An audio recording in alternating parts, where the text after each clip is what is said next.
When we talk about history, you must be talking about one of the great international cities of the world, of course, Philadelphia, birthplace of our nation.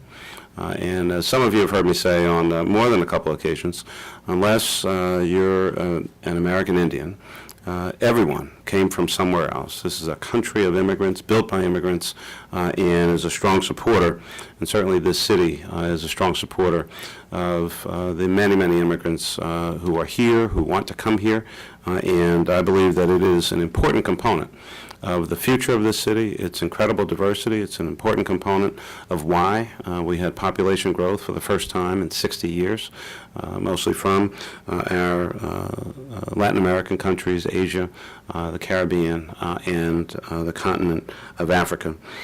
People come here for a lot of reasons. I'm hoping that one of them is that increasingly they're coming to know that this is truly a great city of brotherly love and sisterly affection, a welcoming place, a place where you can in fact find freedom and opportunity, make your fortune and make your way, raise your family, and enjoy all the amenities that Philadelphia has to offer. History was made here. People come from around the world to find out, how did this happen? How is it still going on? It's not a coincidence that Travel and Leisure magazine recently designated Philadelphia as the #1 city for culture. When you look at all that we have to offer here, the museums, certainly sports, restaurants, whether it's in this particular section, the Parkway, an incredible park system, an airport that is growing, and we will continue to invest in to bring more people here from across the country and around the world. This issue of the internationalism of Philadelphia, the wonderful opportunity to bring tourists and visitors and ultimately, hopefully, residents to our city is tremendously important. People look at the fact that the Mark Group decided to locate their business, a great energy efficiency company, high-end, here in Philadelphia, that the largest generic drug maker in the world, Teva Pharmaceuticals, will be building their North American warehouse. Where? In Philadelphia. That Hyundai Rotem from South Korea decided to be here in Philadelphia because of access and the great manufacturing past of the city of Philadelphia.